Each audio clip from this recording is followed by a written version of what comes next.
Bem-vindos a mais um episódio de E aí, professor? Olá, Martin. Como você vai hoje? Eu vou bem, e você, Walter? Eu estou melhorando, obrigado. Isso é bom. Assim soa melhor, você parece bem? Eu estou em forma, é? Bem, vivo. Nós prosseguimos e continuamos. Agora não tem mais parada. Vamos de uma vez. Graças a Deus por isso. Vamos começar com uma oração. Nosso Pai Celeste, nós te agradecemos mais uma vez por ter nos reunido. Senhor, nós queremos falar sobre algo importante. Nós queríamos pedir que tu, por favor, nos ajudes, ilumine as nossas mentes com o teu Espírito Santo e guie esta conversa. Em nome de Jesus, amém. Amém. Muito bem, Martin. A antiga Israel não era perfeita, não é? Não mesmo.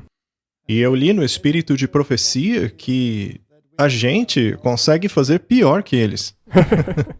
Só para no caso de nós algum dia pensarmos, nós nunca teríamos feito isso. Exatamente. E se este é o caso, a gente pode aprender bastante com eles, com a história de Israel, não é?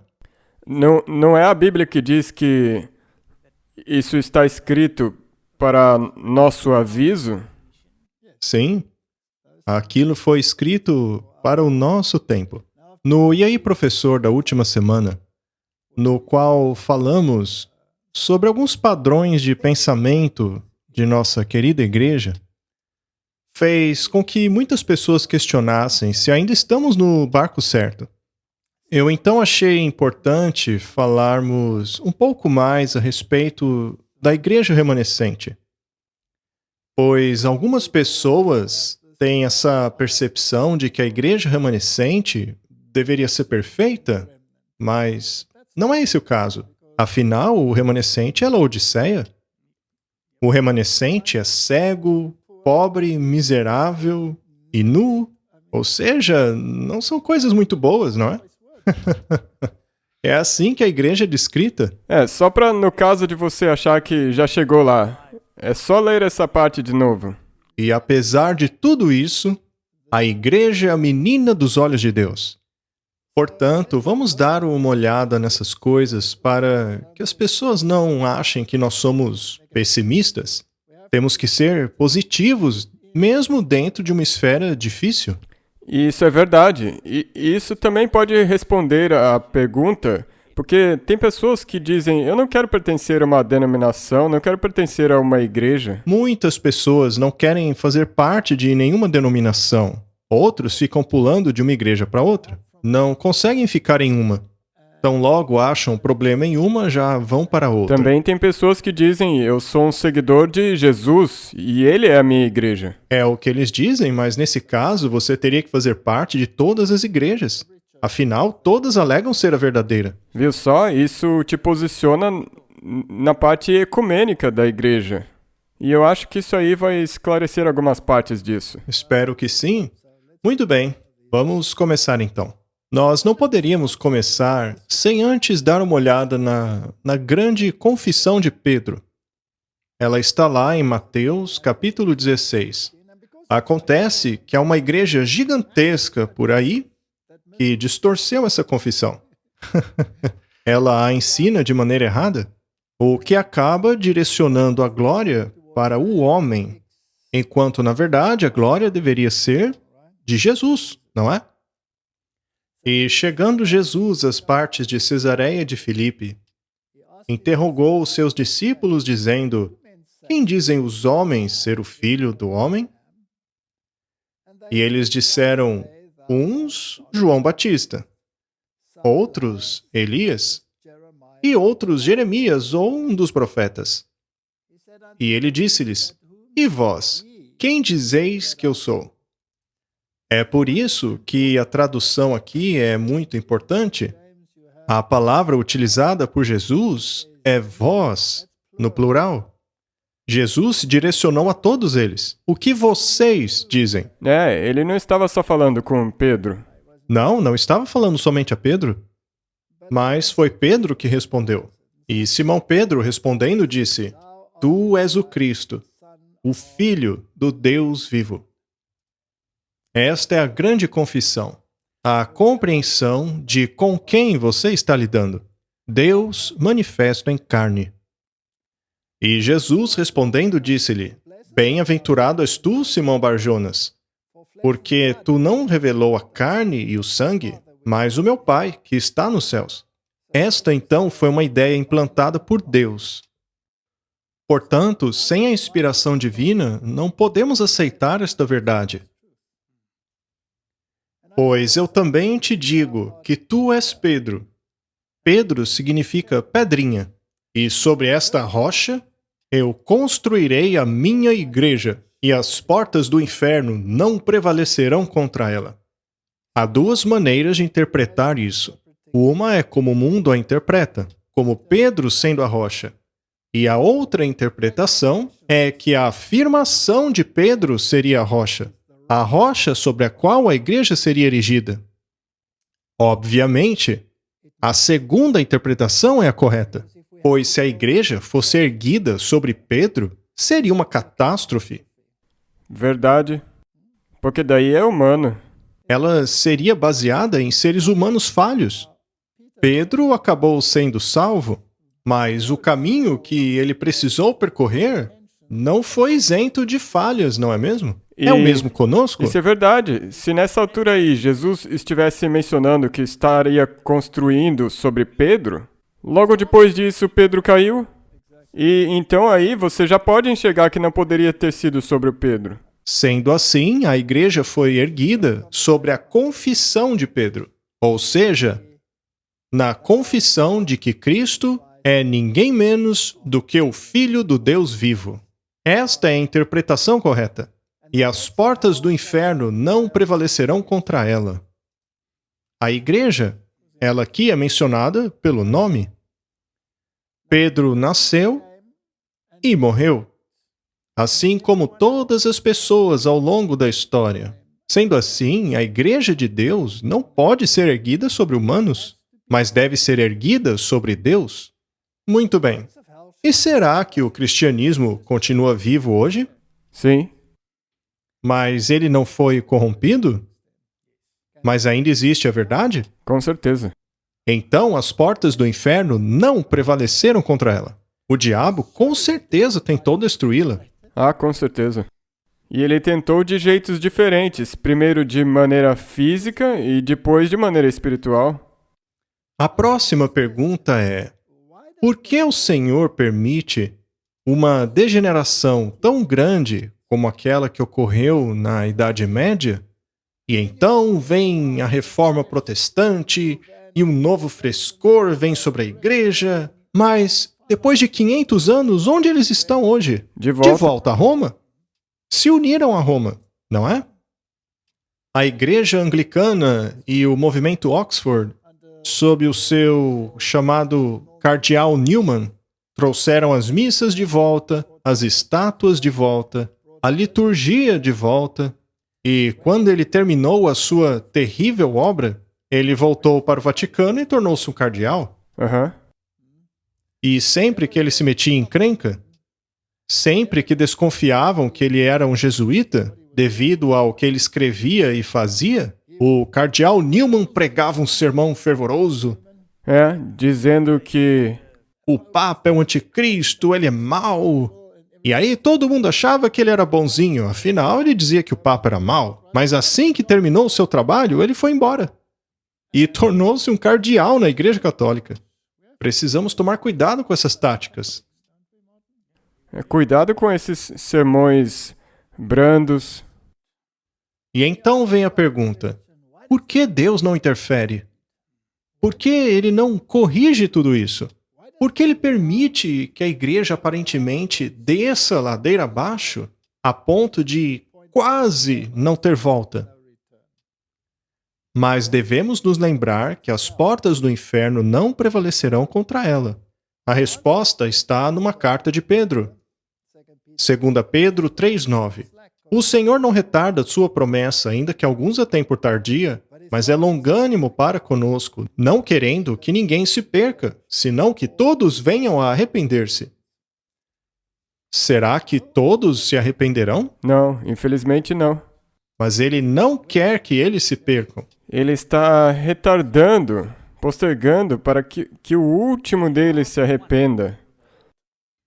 Deus permite esta situação se prolongue, pensando em termos humanos, para que assim vejam os seus próprios erros e venham a arrepender-se. Esta é uma maneira de interpretar isso. A outra maneira é que, apesar de todas as evidências, se ainda assim eles não se arrependerem, não terão desculpa alguma. Isso é verdade. E no final das contas, no fim, quando ele tiver decidido daqui não passa, também será que qualquer pessoa que questionar isso será provado. Vai ser provado que Deus fez tudo o que ele poderia ter feito. Deus fez tudo para salvar a humanidade. Temos aqui uma citação de Atos dos Apóstolos. Desde o princípio, Deus tem operado por seu Espírito Santo, mediante agentes humanos, para a realização de seu propósito em benefício da humanidade caída. Isso se manifestou na vida dos patriarcas. À igreja no deserto, Deus também deu o seu bom Espírito para os ensinar. Neemias, capítulo 9, verso 20. E nos dias dos apóstolos, ele atuou poderosamente por sua igreja através do Espírito Santo. O mesmo poder que susteve os patriarcas, que a Caleb e Josué deu fé e coragem, e eficiência à obra da igreja apostólica, tem sustentado os fiéis filhos de Deus nos séculos sucessivos. Foi mediante o poder do Espírito Santo que, na Idade Escura, os cristãos valdenses ajudaram a preparar o caminho para a reforma. Foi o mesmo poder que deu êxito aos esforços de nobres homens e mulheres que abriram o caminho para o estabelecimento das modernas missões e para a tradução da Bíblia para as línguas e dialetos de todas as nações e povos. Tem sido assim, Martin, desde que Deus tem tido uma testemunha nessa terra. Sabe, eu li uma coisa a respeito de Moisés que achei intrigante. Está em Testemunhos para a Igreja, volume 4. Eu vou ler para a gente aqui. Está lá na página 611. O fardo da obra de Deus colocado sobre Moisés o tornou um homem de poder. Enquanto guardou por tantos anos os rebanhos de Jetro, ganhou uma experiência que o ensinou a verdadeira humildade. E aqui vem a parte interessante, veja. Mas o chamado de Deus encontrou Moisés, assim como encontra nós. Entendeu, Martin? Bom, eu vou ler de novo. Vamos lá. O chamado de Deus encontrou Moisés da mesma maneira que nos encontra. Ou seja, ineficientes, hesitantes e sem confiança própria. Não. Eu não vou fazer essa obra. Não eu. Tem gente melhor para fazer essa obra. A ordem para libertar Israel pareceu grande demais, mas sobre o temor de Deus, Moisés aceitou a incumbência. Agora veja isto. Ele não rebaixou a obra para o nível de sua deficiência, mas na força de Deus, ele aplicou o maior esforço possível para elevar-se e santificar-se ao nível de sua sagrada missão. Martin, o quão importante é que apliquemos o esforço mais decidido para nos elevar-nos e santificar-nos para a santa missão de Deus. Sem isso, você não pode fazer essa obra sagrada. Ele que faz o trabalho, você tem que estar querendo fazer. Moisés nunca estaria preparado para sua posição de confiança se houvesse esperado que Deus fizesse a obra por ele. Quantas pessoas existem por aí que dizem, quando chegar a hora, aí Deus vai endireitar as coisas. Não é assim. Você tem que estar disposto e colocar o seu pé, pisar na água do Jordão. Exato. A luz do céu virá sobre aqueles que sentem a necessidade da mesma. Virá aqueles que a buscam como tesouros escondidos. Mas se permanecermos em um estado de inatividade, desejando sermos controlados pelo poder de Satanás, Deus não enviará sua inspiração a nós, a menos que exerçamos ao máximo as forças que ele nos deu, continuaremos sempre fracos e ineficientes. E agora vem a receita, veja. Muita oração e o mais vigoroso exercício da mente são necessários se queremos nos preparar para a obra que o Senhor confiou a nós. Todos que querem ser úteis nesta vida precisam ser treinados pela mais severa disciplina mental e moral. Aí sim, Deus os auxiliará ao combinar o poder divino com o esforço humano. Será que já não é hora de levarmos essas palavras a sério? Com certeza. E se você quiser dizer de maneira bem direta, é hora de começar a estudar isso que Deus tem reservado para você na palavra dele. Sim, mas se alguém disser que isso daí foi escrito somente para a época dela, essa pessoa vai acabar perdendo o bonde. Viu só? É isso que o criticismo moderno, como que chama? Alta crítica. Alta crítica. É daí que isso vem, e isso totalmente destrói o que, na verdade, a Bíblia tem para nós hoje em dia. Exato. Se você ignora as tipologias, se você coloca tudo lá no passado, ora, então vamos comer, beber e nos divertir. É mesmo, e se você aplicar isso à nossa profeta dos dias modernos, você vai ter o mesmo problema. Sim, uma vez que passamos a marginalizá-la, a colocá-la de lado, ou abandoná-la lá no passado, encontrando desculpas para não seguir aquilo que foi escrito, você não apenas prejudicará a si mesmo, mas todos aqueles ao seu redor. Este é o grande problema. Eu escutei uma conversa no outro dia sobre se esta igreja, a igreja adventista, ainda deveria ser considerada uma seita. E eles acabaram mencionando o Walter Martin sobre o que ele pensava no início e o que ele pensava no fim. E ele conhecia tanta coisa sobre o assunto. Walter Martin? Será que não está falando de você e de mim? É mesmo. Ele não estava falando de mim ou de você. É uma coincidência o nome dele, não é?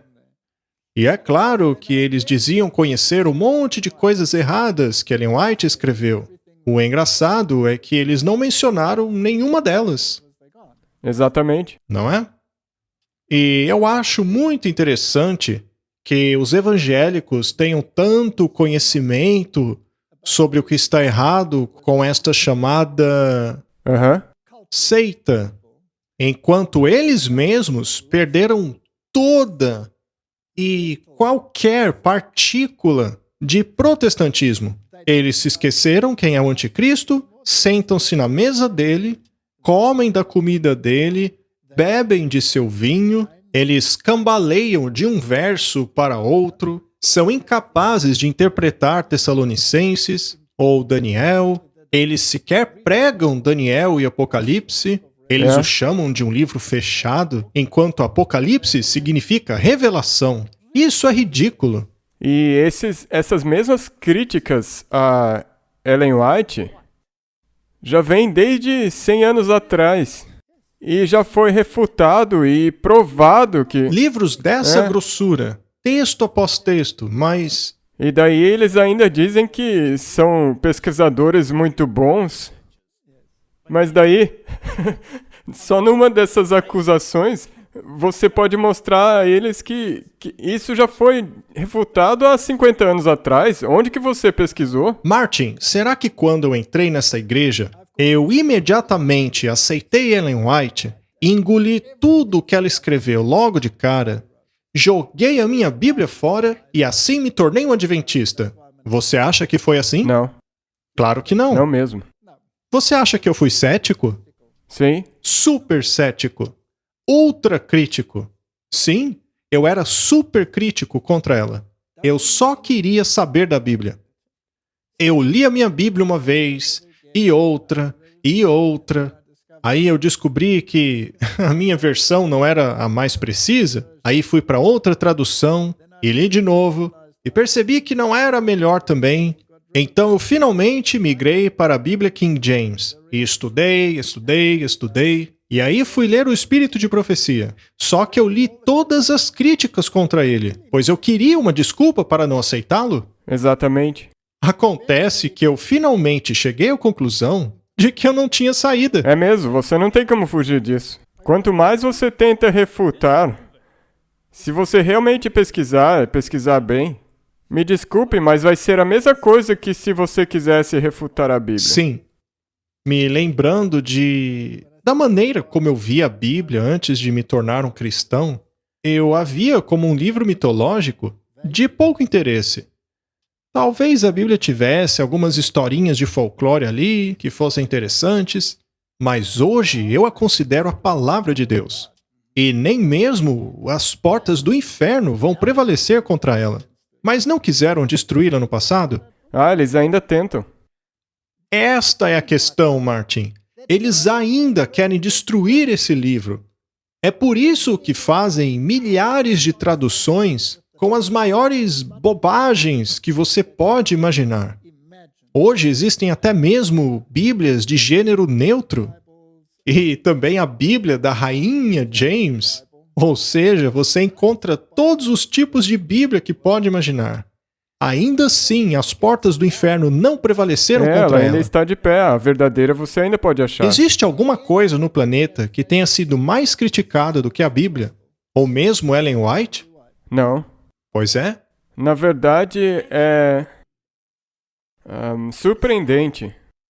Ela é a autora que escreveu mais do que qualquer outra autora no mundo. Uhum. E ela só teve 3 anos De de educação. E pense só, a pessoa que mais escreveu no mundo não é reconhecida. Não. E Ok, você pode dizer se fosse a pessoa que mais escreveu no mundo e escreveu um monte de besteira, aí sim. bem, a Blavatsky escreveu. Eu tenho um monte de livro dela. Talvez eu devesse fazer uma fogueira com todos eles. Mas acho que vai ficar queimando 1 ano, porque não vai ser um fogo fácil de apagar. A Blavatsky é tão reverenciada, mesmo tendo escrito o maior número de bobagens debaixo do sol. Mas sabe, Deus permite que o critiquem, pois a crítica acaba convidando a análise. A pergunta é, uma vez que você sinceramente busca a verdade, então, após ler a crítica, você precisa chegar a uma conclusão. Mas ao lerem a crítica, muitas pessoas decidem nem mesmo ler. Mas não, elas deveriam pegar o original e verificar se ele passa pela prova. E caso não passe, então descarte. É a mesma. E só que, se você pegar, por exemplo, hoje, se você ler uma checagem de fatos, é melhor checar os seus próprios fatos antes de você aceitar o que os checadores de fatos. Aquilo que os checadores de fato dizem ser falso acaba sendo a verdade. É isso mesmo, então. Vamos continuar. E ainda hoje, Deus está usando sua igreja para tornar conhecido o seu propósito na terra. Hoje, os arautos da cruz vão de cidade em cidade, de lugar em lugar, preparando o caminho para o segundo advento de Cristo. A norma da lei de Deus está sendo exaltada. Vamos parar um pouquinho. A verdadeira religião não pode negar a lei, pois isso nega quem fez a lei. Se você exclui o Monte Sinai, você está excluindo, na verdade, o governo de Deus. Quem se desvia da lei, até mesmo a sua oração é abominável. Então a lei não pode ser excluída. O Espírito do Onipotente está movendo o coração dos homens, e os que respondem a esta influência tornam-se testemunhas de Deus e sua verdade. Em muitos lugares podem ser vistos homens e mulheres consagrados, comunicando a outros a luz que lhes iluminou o caminho da salvação mediante Cristo.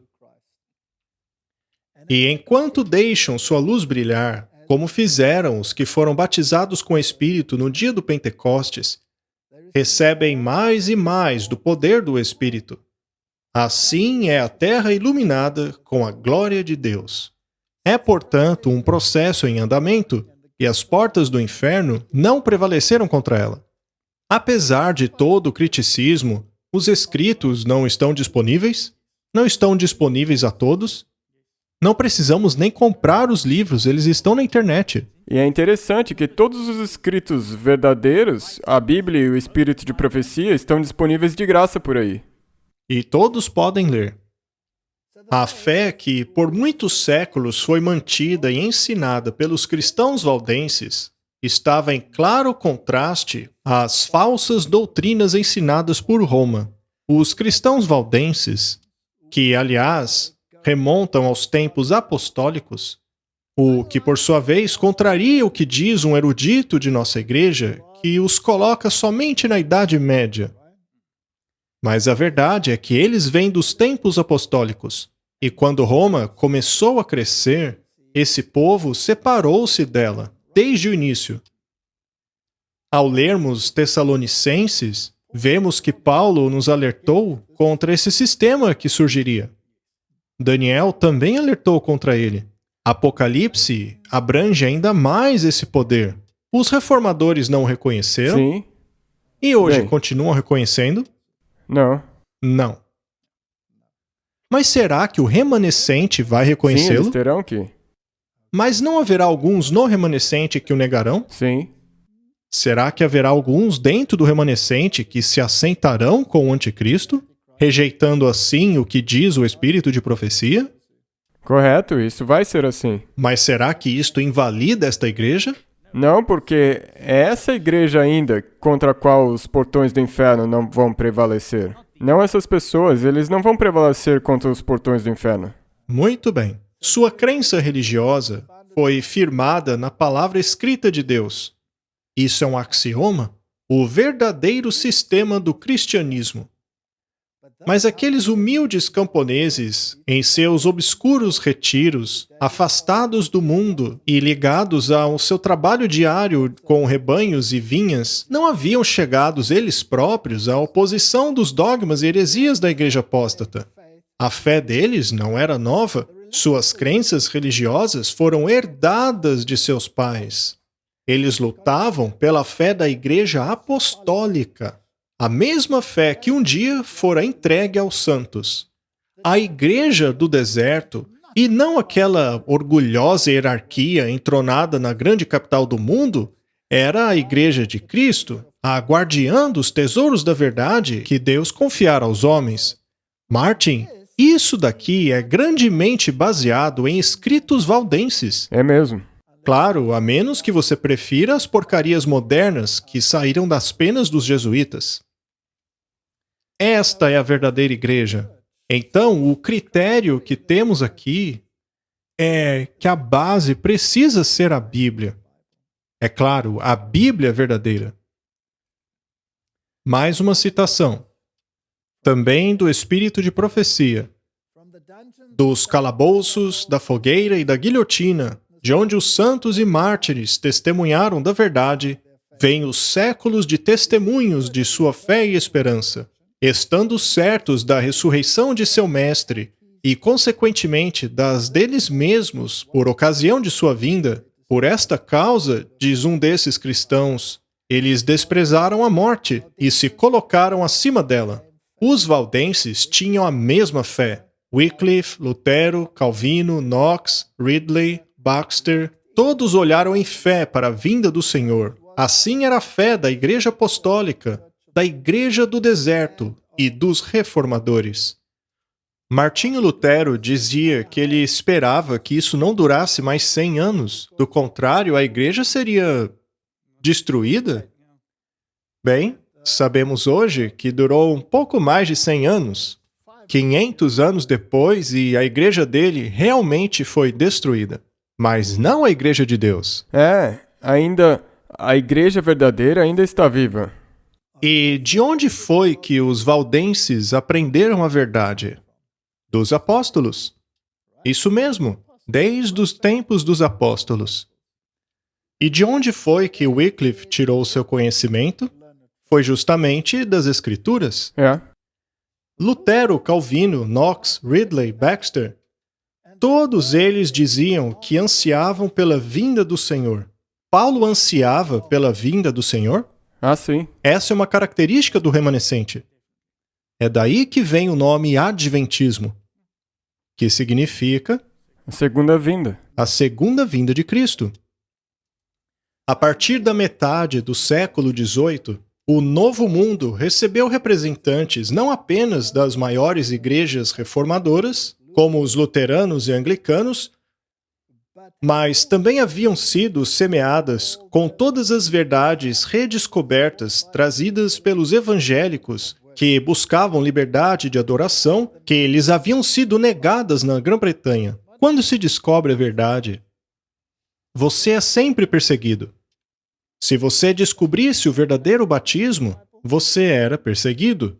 Se descobrisse o sábado na Bíblia, era perseguido. E para onde foi que essas pessoas fugiram? Para os Estados Unidos? Este país tornou-se uma reunião de todas aquelas doutrinas que haviam sido descobertas e rejeitadas no continente europeu. Sim. Não é verdade? E também é importante notar que foi redescoberto.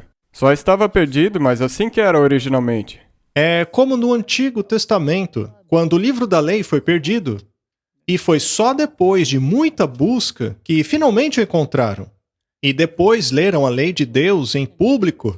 E as pessoas acabaram chorando por descobrirem que tudo de Eles errado faziam. estavam fazendo. E descobriram isso por meio do livro da lei.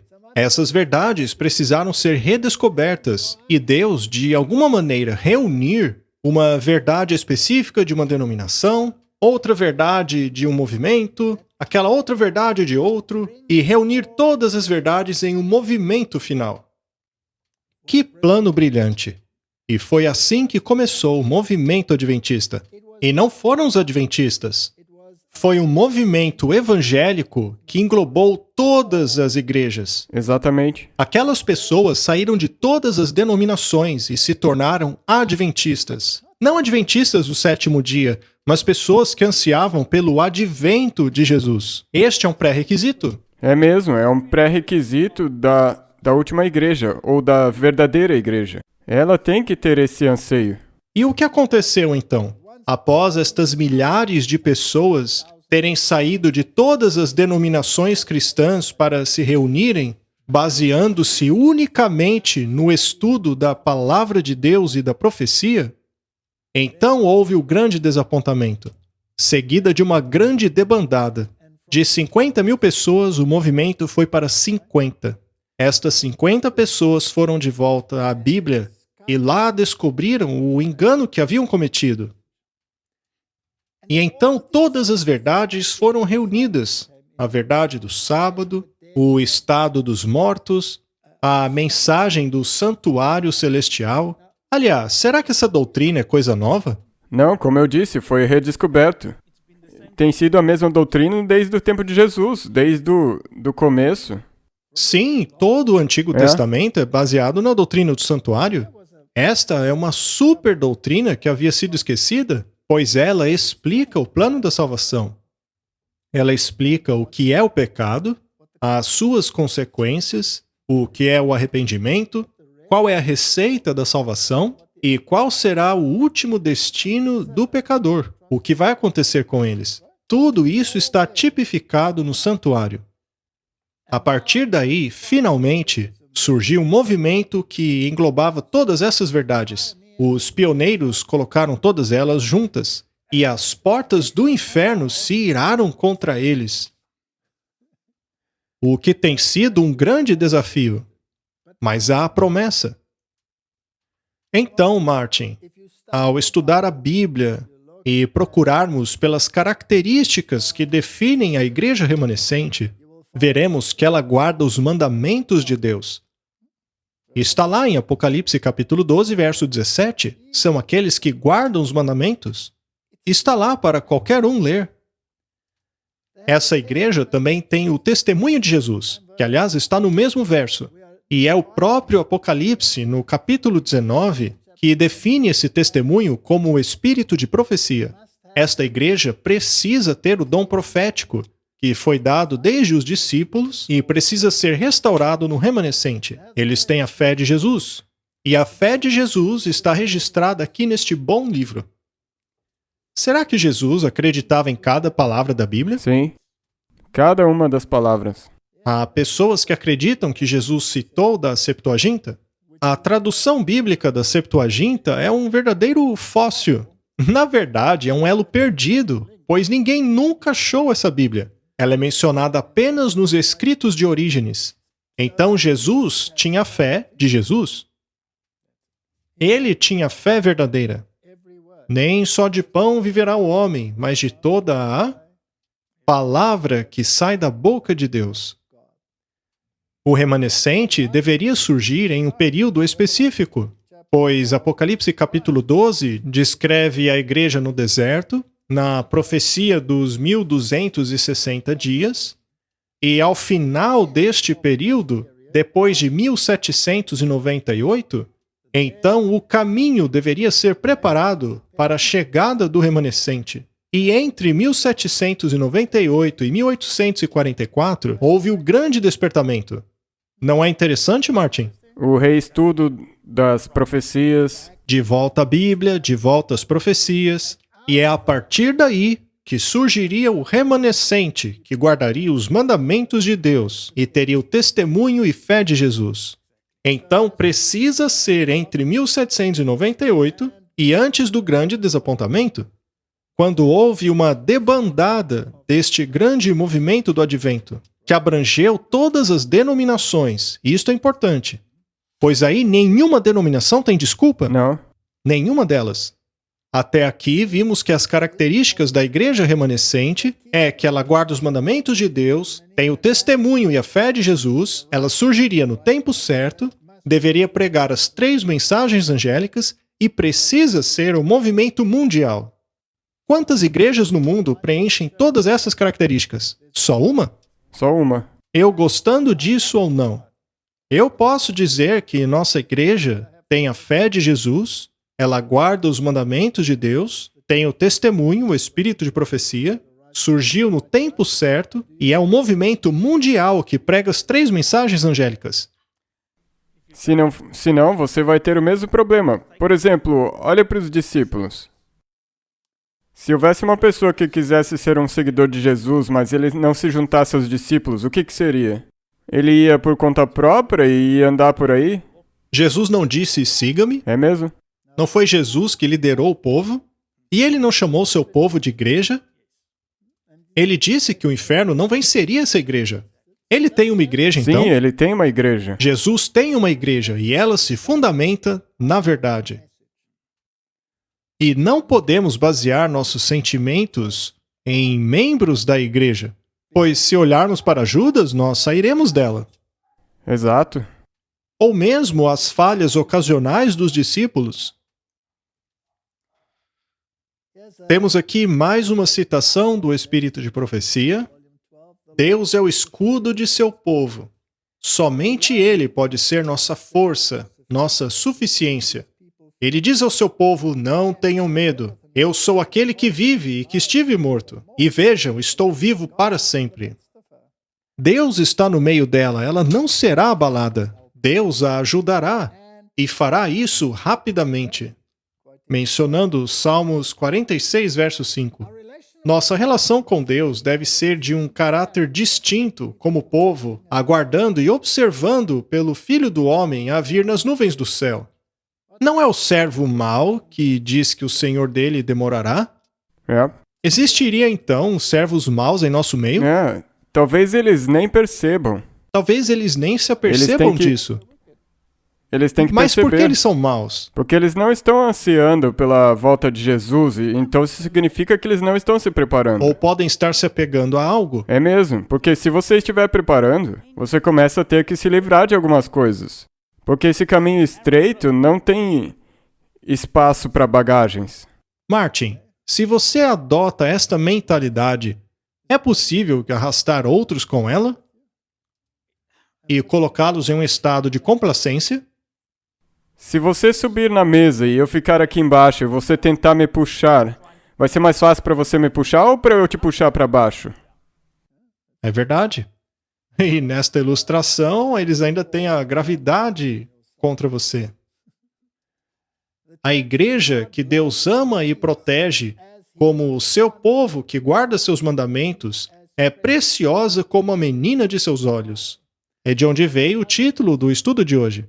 O Senhor diz: você conhece os seus privilégios? Tem fé em Deus? Tem uma conexão viva com Deus? Sentimos o seu amor como a luz da manhã em meio à igreja militante, alimentando cada lâmpada com o óleo dourado de sua graça e de seu amor? Então, Deus tem uma igreja. E Ele está no meio dela. Ele não estava em meio aos seus discípulos?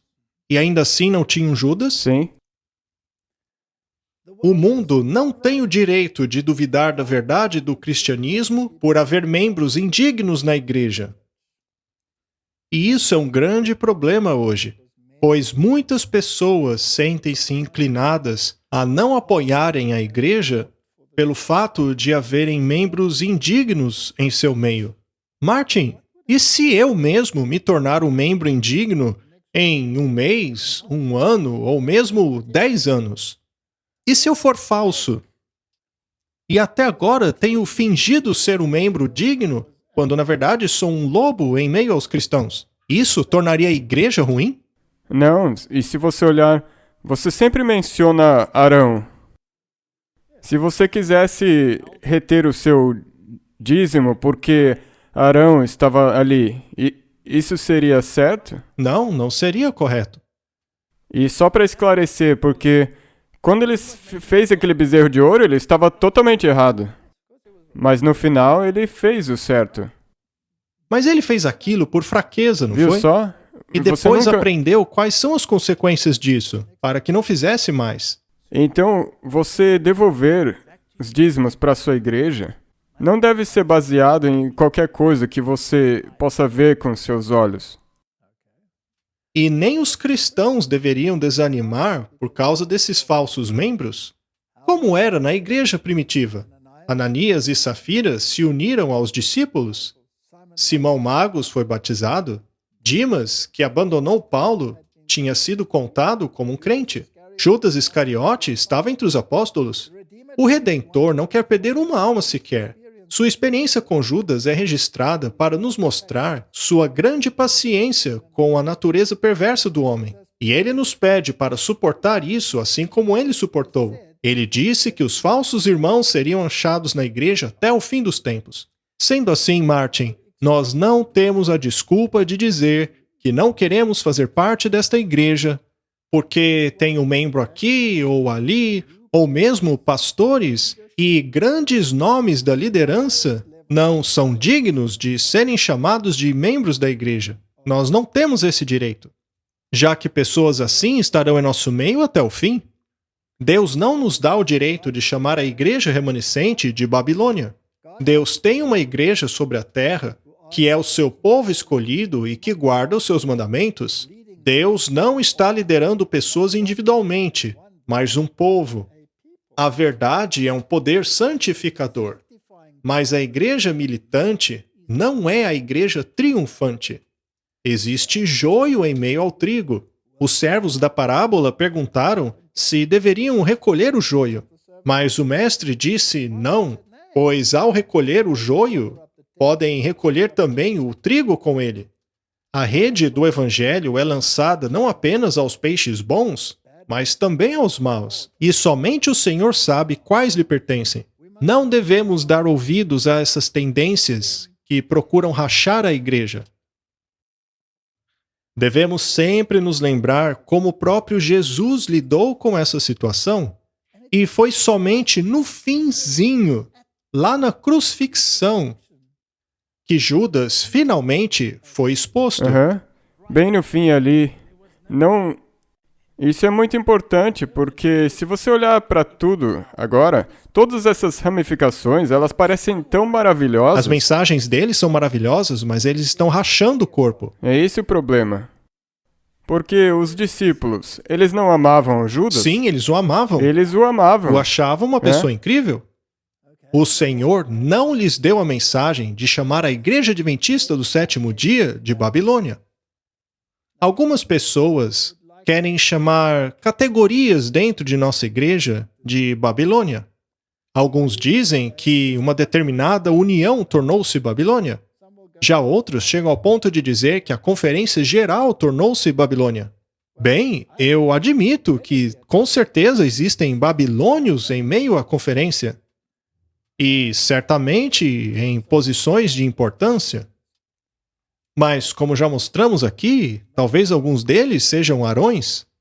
Não podemos julgar.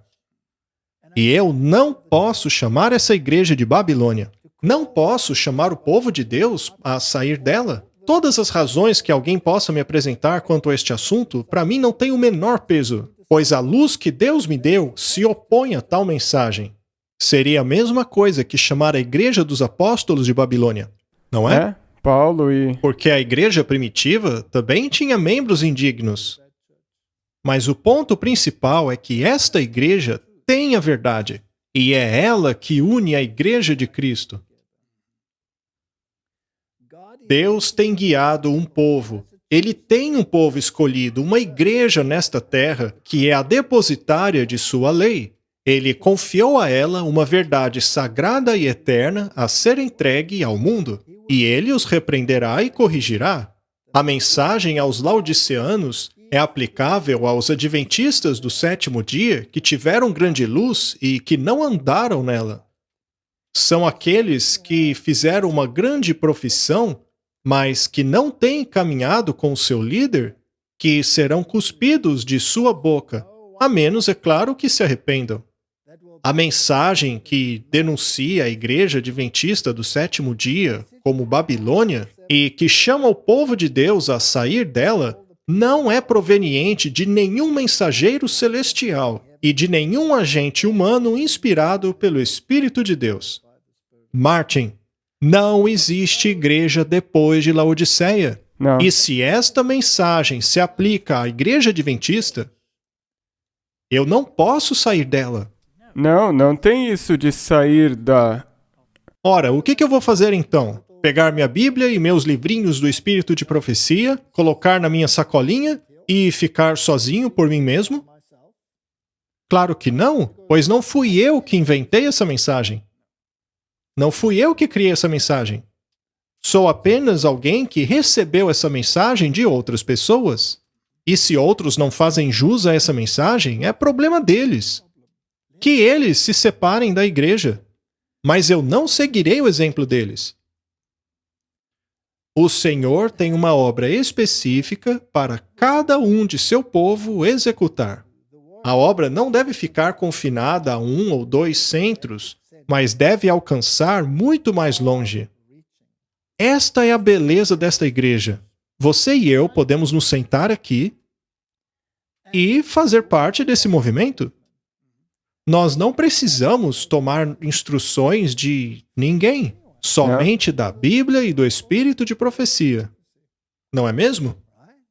Homens apontados por Deus devem cumprir com suas obrigações a Deus para fazer sua obra, carregando não os requerimentos de homens, mas através da busca diligente das Escrituras, compreenderem a sua responsabilidade individual. Eu não tenho papa, Martin. E eu também não tenho um coach. Não. E eu não quero um papa e também não quero um coach. Eu só quero a Bíblia. O líder. Eu quero corrigir as minhas falhas. Eu quero que a palavra de Deus me diga e aponte aonde eu não esteja em harmonia com a vontade de Deus. E Deus vai me ajudar a corrigir isso. Sabe, eu acho que também é aí que mora o problema. A sua atitude para com como a estrutura dessa igreja da qual estamos falando tem que funcionar. Porque se você olhar de uma perspectiva humana, você sempre quer ter um líder. Mas esse é o problema. Essa igreja não é uma igreja do mundo. Ela não funciona com base nesses princípios. Mas alguns acham que deveria ser assim. E é por isso que quando eles se tornam insatisfeitos com a estrutura, eles querem sair e construir outra estrutura. Vamos nos aprofundar um pouco mais da questão sem sermos muito diretos. Mas se alguém ousar fazer uma pergunta, com licença, mas será que estamos fazendo a coisa certa aqui? Seria esta a maneira apontada por Deus para avançarmos com a obra? Uma pessoa de liderança disse recentemente que não podemos fazer esta pergunta. Isso é transgredir a lei de Deus. Isso é transgredir a lei de Deus. E sendo assim, podemos tranquilamente ignorar este indivíduo, já que Deus nunca lhe deu permissão de impedir questionamentos. Eles devem vigiar, orar, buscar o conselho de Deus e estarem preparados para colocar diante daqueles que pretendem salvar as razões puras e não adulteradas que Deus lhes revelou como seus mordomos a serem colocadas diante dos outros, a fim de induzi-los a trabalhar para o Mestre. Aquilo que Deus nos deu para apresentar às pessoas é a verdade pura. Você a coloca em um prato e diz às pessoas para comê-la. Ao comerem, eles a internalizam, eles a estudam, a investigam sob a luz da palavra de Deus. Se houver algum erro naquilo, você cospe, mas se for verdadeiro, você digere e guarda aquilo. Não faz parte do plano de Deus que poucos homens administrem grandes interesses através do campo. Eu estou colocando esses versos apenas para as pessoas enxergarem a verdadeira perspectiva da coisa. Ninguém tem o direito de dizer: olha, eu estou numa posição de liderança, vocês façam o que eu digo. Com licença, nós já temos um líder. Lembra da igreja na Escócia? Eles disseram à igreja na Inglaterra que não tinham nenhum rei além de Jesus. E o rei da Inglaterra decidiu fazer guerra contra a Escócia por causa disso. E ele acabou passando por maus bocados. Sabe, então nós podemos até mesmo ter uma guerra dentro dessa igreja por causa desse sentimento que você mencionou. Se a verdade estiver sob ameaça, então que haja até mesmo a guerra. Muitos dos homens que agiram como conselheiros em comissões e reuniões de conselho precisam ser arrancados. Outros homens precisam tomar suas posições, pois a voz deles não é a voz de Deus. Seus planos não estão após os planos de Deus. Os mesmos homens têm estado em seus cargos como diretores de conselho até que, debaixo de sua própria administração e de suas próprias opiniões, fogo comum seja utilizado no lugar do fogo santo de Deus. Esses homens não são mais chamados de Israel, mas de usurpadores. Eles têm trabalhado em si mesmos por muito tempo, ao invés de terem sido trabalhados pelo Espírito Santo, de forma que não sabem mais qual espírito os impele à ação. Será que haverá situações assim em nossa igreja hoje, Martin? Especialmente ao nos aproximarmos do fim do tempo. Muito bem. Algumas pessoas podem se desesperar por verem que os problemas não estão sendo corrigidos, mas nós não lemos que Deus é paciente? Exato. Não querendo que ninguém se perca? Ele ainda é o líder. Então vamos investigar ainda mais essa questão. Este parágrafo é da Review and Herald de 8 de janeiro, 1884. Nem todos os nomes que permanecem registrados nos livros da igreja aparecerão no livro da vida do Cordeiro. Existe joio entre o trigo. Existem traidores e acusadores dentro do campo.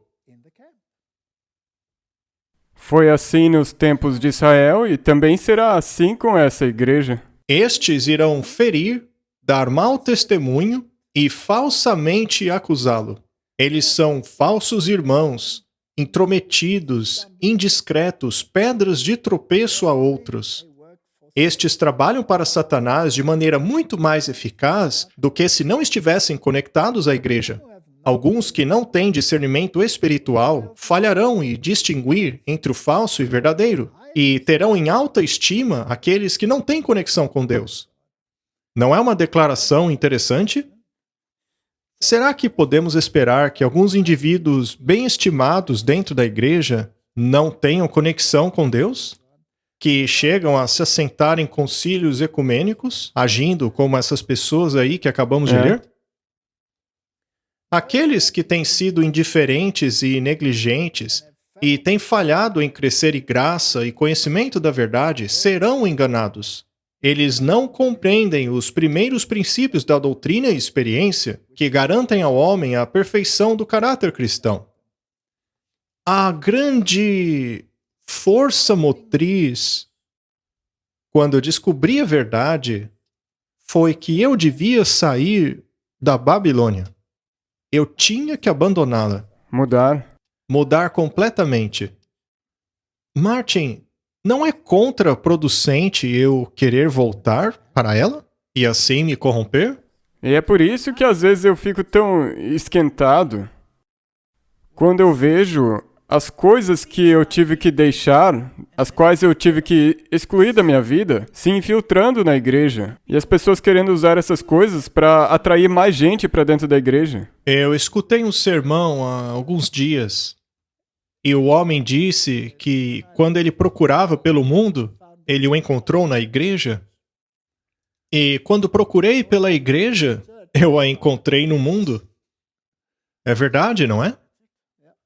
Então, quando você tomar a decisão de se separar de Babilônia e de todas as suas corrupções, somente o pensamento de voltar para ela me parece completamente incompreensível. Esta aqui é uma citação muito importante, por isso que ela está em evidência. Não há necessidade para duvidar ou temer que a obra não seja bem-sucedida. Lembre-se da promessa: as portas do inferno não prevalecerão contra a igreja. Deus está à frente da obra e Ele colocará todas as coisas em ordem. Se questões precisam ser ajustadas na liderança da obra, Deus tomará conta disso. Ele trabalhará para corrigir tudo o que está errado. Tenhamos fé de que Deus conduzirá a nobre embarcação que leva o povo de Deus em segurança para o porto. Então Deus vai corrigir aquilo que está errado. O texto não diz que serei eu a corrigir os erros. Não. E infelizmente para nós sempre nos perguntaremos: por que demora tanto para resolver isso? Ele vai corrigir. E se a liderança precisar ser ajustada, ele ajustará. Ele é longânimo. Vamos agora aos escritos de Paulo em 2 Coríntios 11, 26. Aqui Paulo está falando de sua jornada dentro da igreja. Em viagens muitas vezes, em perigos de rios, em perigos de salteadores, em perigos dos da minha nação, em perigos dos gentios, em perigos na cidade, em perigos no deserto, em perigos no mar, em perigos entre os falsos irmãos. Você vê, Martin? Em perigo dos falsos irmãos. Então, por que seria diferente conosco hoje? Não tem como. Não seria diferente. Isaías capítulo 9. Assim o Senhor cortará de Israel a cabeça e a cauda, o ramo e o junco, no mesmo dia. Ele não cortou Judas? Sim. O que tiver que fazer, faça rápido. Depressa. É por isso que um dia... E Judas foi fazer exatamente o quê? Ele foi trair a Jesus. Exatamente. Então, quando o Senhor cortar a cabeça e disser o que tiver que fazer, faça rápido, o que eles farão? Eles vão traí-lo. Eles trairão a Jesus? Sim. E eles o trairão na pessoa de seu povo. Exato. Que tem a fé de Jesus. Não é mesmo? Porque a fé de Jesus irrita os Judas. A fé de Jesus irrita os falsos irmãos. Só que Judas achava que estava fazendo um favor para Deus, pois ele estava torcendo seu braço na esperança de que Jesus finalmente se revelasse para que assim ele fosse o primeiro-ministro. Não é? É, para que ele pudesse ser visto como alguém importante para o mundo. Quem é a cabeça e quem é a cauda, Martin? O ancião e o homem de respeito é a cabeça. E o profeta que ensina falsidade é a cauda. Porque os guias deste povo são enganadores, e os que por eles são guiados são destruídos. Esta foi a situação naquela época, E pode muito bem ser a situação de hoje. E seria conveniente que fiquemos aqui apontando quem é o ancião e o homem de respeito? Não, Deus pode fazer isso. Deus fará isso. Só Ele faz isso com sabedoria. Exato. Deixemos isso com Ele. É por isso que foi feita esta citação em Atos dos Apóstolos. Durante séculos de trevas espirituais, a Igreja de Deus tem sido como uma cidade na colina. De século a século, através de gerações sucessivas, as puras doutrinas celestiais têm sido desdobradas dentro de suas fronteiras. Débil e defeituosa como pode parecer, a Igreja é o único objeto sobre o qual Deus coloca em um sentido especial a sua suprema consideração. Ela é o teatro de sua graça, pela qual ele se deleita em revelar seu poder de transformar corações. Martin, pode parecer estranho, mas para muitas pessoas, unir-se à Igreja pode parecer humilhante. Mas Moisés humilhou-se. E, sendo assim, também temos que nos deleitar nesta atividade para que assim tenhamos o coração transformado? Agora, Ezequiel descreveu uma sacudidura terrível sobre a igreja. Lá nos capítulos 5, 8 e 9. No capítulo 9, verso 4, lemos assim: Passa pelo meio da cidade, pelo meio de Jerusalém, e marca com sinal as testas dos homens que suspiram e que gemem por causa de todas as abominações que se cometem no meio dela. Sendo assim, Martin, quem são as pessoas que receberão o selo de Deus? Aqueles que choram pelas abominações que têm sido feitas no meio. Aqueles que, na verdade, ligam para a igreja. O que significa que essas pessoas veem abominações na igreja. Do contrário, não estariam gemendo por causa delas. Se eu acho que tudo está uma maravilha, talvez eu não esteja olhando direito.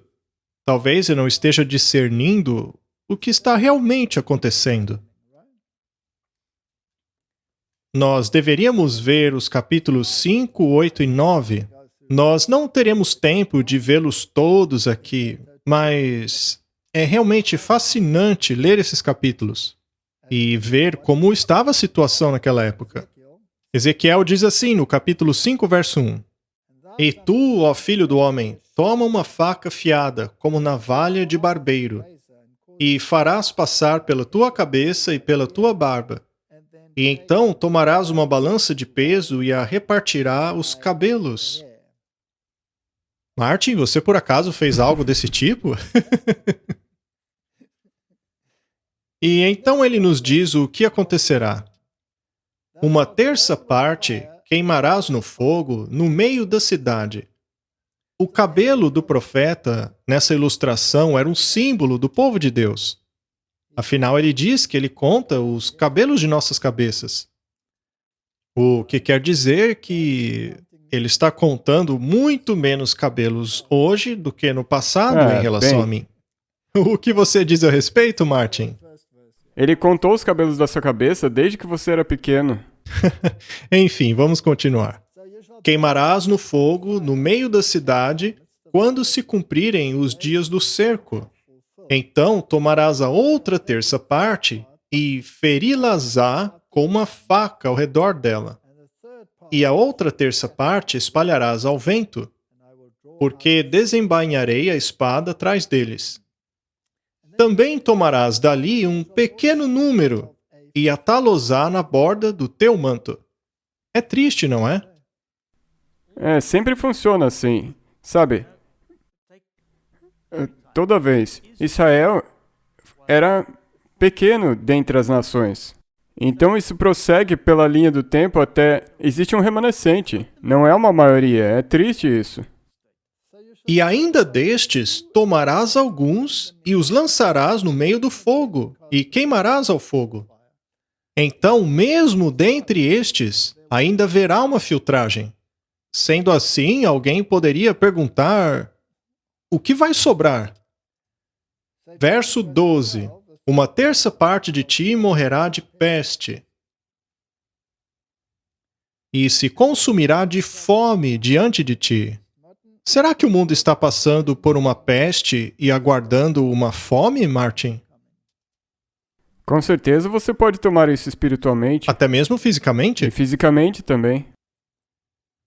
E a outra terça parte cairá a espada ao redor de ti, e a outra terça parte espalharei a todos os ventos, e desembainharei a espada atrás deles. Vento na Bíblia também é símbolo de guerras. Então podemos esperar grandes calamidades. Nós falaremos sobre isso em próximos programas. Quando voltarmos a falar dos eventos atuais, e ao irmos para o capítulo 8, vamos ler a segunda metade do primeiro verso.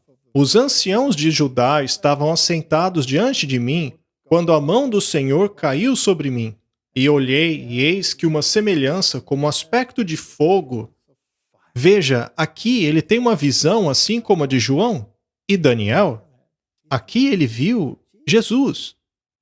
E se pularmos para a última parte, lá do verso 3, diz assim: O Espírito levou-me a Jerusalém em visões de Deus até a entrada da porta do pátio de dentro, que olha para o norte, onde estava o assento da imagem dos ciúmes que provoca ciúmes. Veja só que interessante. Ele viu uma imagem que causa ciúmes. Martin, o que causou a rebelião no céu? Inveja? Ciúmes. Havia lá então uma imagem de ciúmes. Quais são os maiores problemas da igreja? E ele está olhando para o norte. É onde fica o assento de Deus. E há ciúmes ali. O ciúmes é um grande assassino em meio ao povo de Deus. E esta imagem de ciúmes está no norte. Ela está tentando erradicar o trono de Deus. E ele diz que haverá maiores abominações. E no verso 7 diz que há um buraco no muro. A lei? Tem uma brecha na lei de Deus. Não é interessante, meu amigo? E há idolatria em meio à igreja. E se lermos adiante, vemos que há uma abominação ainda maior. Existem mulheres chorando por Tamuz. Algumas dessas pessoas estão tão envolvidas com o catolicismo que também estão chorando por Tamuz. Verso 16. E levou-me para o átrio interior da casa de Deus. E eis que estavam à entrada do templo do Senhor, entre o pórtico e o altar, cerca de 25 homens, de costas para o templo do Senhor e com os rostos para o oriente. E eles, virados para o oriente, adoravam o sol. São 25 homens, 25 anciãos, que podem estar envolvidos com algum tipo de adoração ao sol. E quando chegar o decreto dominical, que é a adoração ao sol, talvez eles procurem forçar as coisas para tentar causar uma mudança na igreja. Persuadir? Aqui não diz quem são eles, mas são pessoas de renome. Pessoas proeminentes na igreja. Mas, como dissemos da última vez, sempre haverá aqueles que protegerão os profetas de Deus. E agora, avançando para o capítulo 9, a partir do verso 4. E disse-lhe o Senhor, ele disse isso para aquele anjo da visão: Passa pelo meio da cidade, pelo meio de Jerusalém, e marca com um sinal as testas dos homens que suspiram e que gemem por causa de todas as abominações que se cometem em meio dela. E aos outros disse ele, ouvindo eu: Passai pela cidade após ele e matem. Não poupe o vosso olho, nem vos compadeçais. Matai velhos, jovens, virgens, meninos e mulheres, até exterminá-los. Mas a todo homem que tiver o sinal, não vos chegueis. E começai pelo meu santuário. E começaram pelos homens mais velhos que estavam na casa. Eu acho que não precisamos ser mais claros do que isso. Esta é uma situação muito séria. Ainda assim, isso torna esta igreja Babilônia? Não. Não. Será que podemos dizer, Martin, que o remanescente passará por uma grande angústia e aflição? Com certeza, e vai piorar mais e mais conforme nos aproximamos da segunda vinda. Aqueles que guardam os mandamentos de Deus e a fé de Jesus sentirão a ira do dragão e de suas hostes. Satanás vê o mundo como seus súditos. Ele ganhou o controle das igrejas apóstatas, mas tem um pequeno grupo que resiste à sua supremacia. Se ele puder apagá-los do mapa, seu triunfo seria completo. Assim como ele influenciava os povos pagãos a destruírem Israel, assim também, no futuro próximo, ele agitará os poderes perversos da terra a destruírem o povo de Deus. Isso foi escrito só para a época dela, Martin? Não, porque a Bíblia diz a mesma coisa. E isso foi escrito para o tempo do fim. Todos serão obrigados a prestar obediência a leis humanas em violação à lei divina. Aqueles que se manterão verdadeiros a Deus e ao dever serão traídos. Serão traídos por pais, irmãos, parentes e amigos. Apenas porque isso foi profetizado, não quer dizer que eu deva sair da igreja. Muito pelo contrário. Aqueles que são verdadeiros a Deus serão ameaçados, denunciados, proscritos. Quem, Martin? Aqueles que são fiéis a Deus. Sim. E o nosso maior problema virá de dentro. Temos mais a temer os de dentro do que os de fora. Eles serão traídos por pais, irmãos, parentes e amigos, até mesmo a morte. Sua única esperança é a misericórdia de Deus, pois sua única defesa será a oração. Assim como Josué clamou diante do anjo, assim a igreja remanescente, com quebrantamento de coração e fé inabalável, irão clamar por perdão e libertação através de Jesus, seu advogado. Eles estão plenamente cientes da pecaminosidade de suas vidas. Eles veem suas fraquezas e indignidade e estão prestes a se desesperar. Isso não é a angústia de Jacó? Sim. Já falamos sobre isso. Sim, já falamos disso. Sim. E mesmo antes do tempo de angústia de Jacó, você já vai começar a passar por isso e se desesperar. Martin, você acha que chegou a hora de nos conscientizarmos de nossas fraquezas? Constantemente, todo dia. E ao vermos apostasia no alto escalão, seria esta uma razão para se desesperar? Não. Mas é uma razão para introspecção? Pois o tempo está próximo. E se certificar de que você não faz parte disso. Vamos dar uma olhada em como Deus lida com estas situações. A interpretação de Daniel do sonho do rei. Aqui se trata da visão de Nabucodonosor, que viu a árvore que seria cortada. Agora, pois, eu, Nabucodonosor, louvo, exalto e glorifico ao Rei do céu, porque todas as suas obras são verdade e os seus caminhos juízo, e pode humilhar aos que andam na soberba. Estas previsões do infinito, registrados nas páginas proféticas e traçadas nas páginas da história, foram dadas para demonstrar que Deus é o poder governante nas questões deste mundo. Ele muda os tempos e as estações. Ele remove reis e coloca reis, para cumprir assim o seu próprio propósito. Não devemos nos desesperar dentro desta igreja. Oséias 8, verso 4. Eles fizeram reis, mas não para mim. Constituíram príncipes, mas eu não os soube. Da sua prata e do seu ouro fizeram ídolos para si, para serem destruídos. Deus está no controle. Ainda que, em meio à liderança da igreja, existam falsos irmãos. Coloquem a trombeta em seus lábios. Ele vem ameaçador como uma águia sobre o templo do Senhor, porquanto quebraram a minha aliança e se rebelaram contra a minha lei. Israel clama a mim, ó nosso Deus, nós te conhecemos. Mas Israel rejeitou o que é bom. Um inimigo o perseguirá. Eles instituíram reis sem o meu consentimento, escolheram líderes sem a minha aprovação. Com a prata e ouro fizeram ídolos para si, para sua própria destruição. Eu escrevi a eles as grandes coisas da minha lei, mas eles as consideraram como uma coisa estranha. O espírito de profecia aqui repetiu palavra a palavra o que disse a Bíblia. Ou seja, ambos estão em perfeita harmonia. E o espírito de profecia diz, Martin, que muitos dentre nós irão embora. Darão ouvidos a espíritos sedutores. Uma fé superficial resulta em uma experiência superficial. A luz que me foi dada tem sido muito clara em mostrar que muitos sairão do meio de nós, dando ouvidos a espíritos sedutores e doutrinas de demônios. Será que isto, então, pega o que lemos em Ezequiel, nos capítulos 5, 8 e 9, e aplica ao nosso tempo? Sim. Certamente. E a coisa é que esses espíritos sedutores e doutrinas de demônios soa como se fosse parecer uma coisa maligna, mas não vai.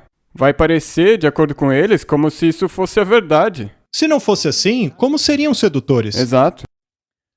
O Senhor deseja que cada alma que alegue crer na verdade tenha um entendimento inteligente do que é a verdade.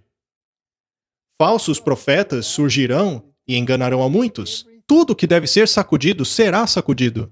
Qualquer um que chame esta igreja de Babilônia é um falso profeta. Esse é um problema. É isso mesmo. Este é um grande alerta vermelho. Eles podem colocar todas essas belas citações e a Bíblia tentando provar que a igreja está errada e é Babilônia. Mas não tem como ser. Não deveria cada um de nós compreendermos as razões de nossa fé? Em lugar de fazermos tantos sermões, deveria haver um estudo mais aprofundado da palavra de Deus, abrindo as Escrituras texto por texto, permitindo que a forte evidência sustente as doutrinas fundamentais que nos trouxeram onde estamos agora, sobre a plataforma da eterna verdade. Martin, quando começarem a negar as doutrinas fundamentais desta igreja, e já começaram a fazer isso há muito tempo já, não devemos acreditar nesses enganos.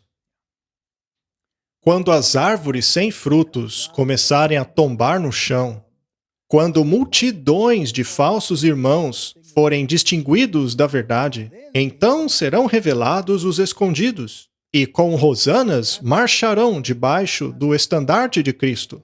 Eu acho que estão escondidos em cavernas, com medo da Jezabel. Ou talvez estejam com mais medo do Acabe, que faz exatamente o que a Jezabel pede. É mesmo. Então devemos tomar cuidado com aqueles que nos dizem para fazer o que Jezabel também diz.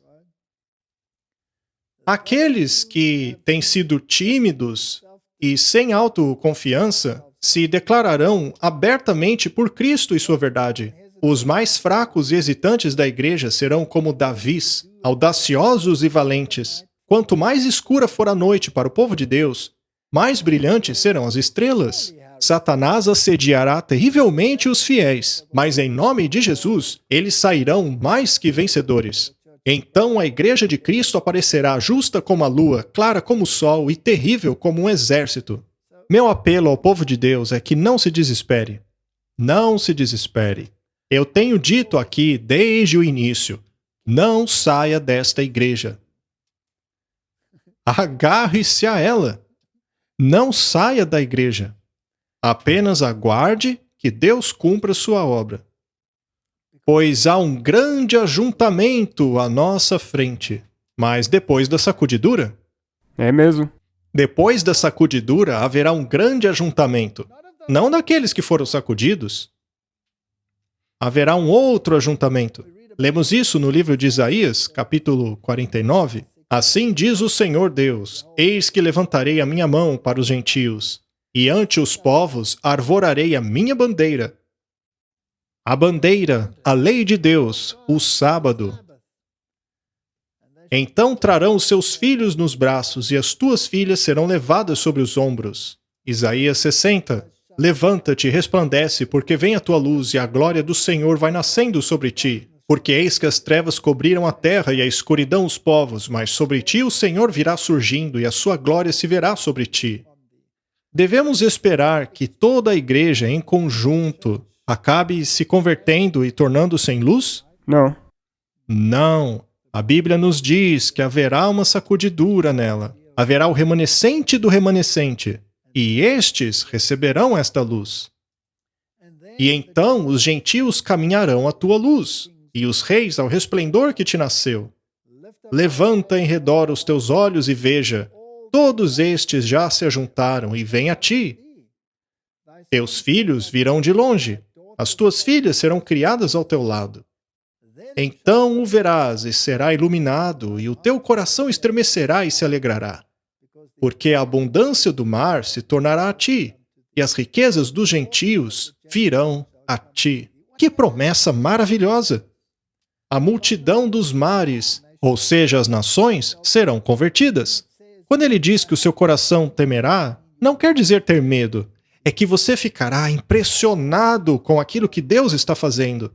Você ficará simplesmente maravilhado com a obra do Senhor. Esta é a promessa. Mas antes há uma sacudidura. E desespero. Quando este tempo de angústia chegar, cada caso estará decidido. Não há mais provação e nem misericórdia para o impenitente. Quando os gentios se converterem e vierem para dentro, acaba a graça. Primeiro a sacudidura, depois o ajuntamento, e aí acaba a graça. Este ajuntamento, às vezes, ocorre por causa de um testemunho dado em um tribunal que te coloca lá como um réu. E você precisa dar a razão de sua fé. Mas será que nós sabemos a razão de nossa fé? Exato. Você não pode permanecer firme se você não conhecer. O selo do Deus vivo está sobre o seu povo. Este pequeno remanescente... Olha aí, Martin. Não é grande. Não, pequenininho. Incapaz de se defender em um conflito mortal com as forças da terra, reunidas pelo exército do dragão, farão de Deus a sua defesa. O decreto foi passado pelas altas autoridades da terra, forçando-os a adorarem a besta e a receberem a sua marca, sob a penalidade da morte. E também haverão irmãos, lado a lado com esses acusadores. E eles serão os seus piores acusadores. Lucas 21, 28. Mas e se os seus acusadores forem seus próprios pastores? Você precisa saber mais da Bíblia do que ele mesmo?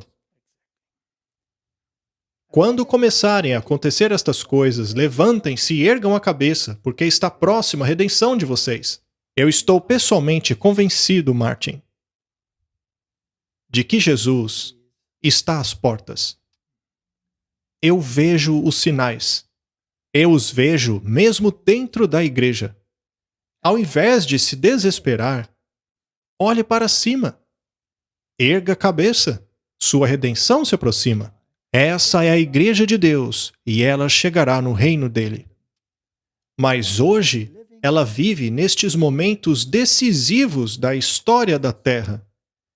E eu aguardo até que Deus intervenha e conserte tudo aquilo que está errado, muito, mas muito em breve. Vamos orar, Martin? Querido Pai,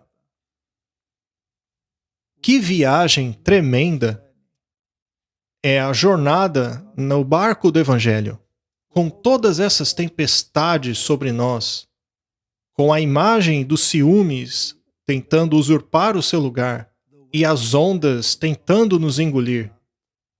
E aparentemente o mestre está dormindo, mas ele não está. Ele está em total controle. E muito em breve ele assumirá o leme. E nós finalmente atracaremos no porto eternal. Ajuda-nos a sermos parte do movimento remanescente. Em nome de Jesus. Amém. Amém.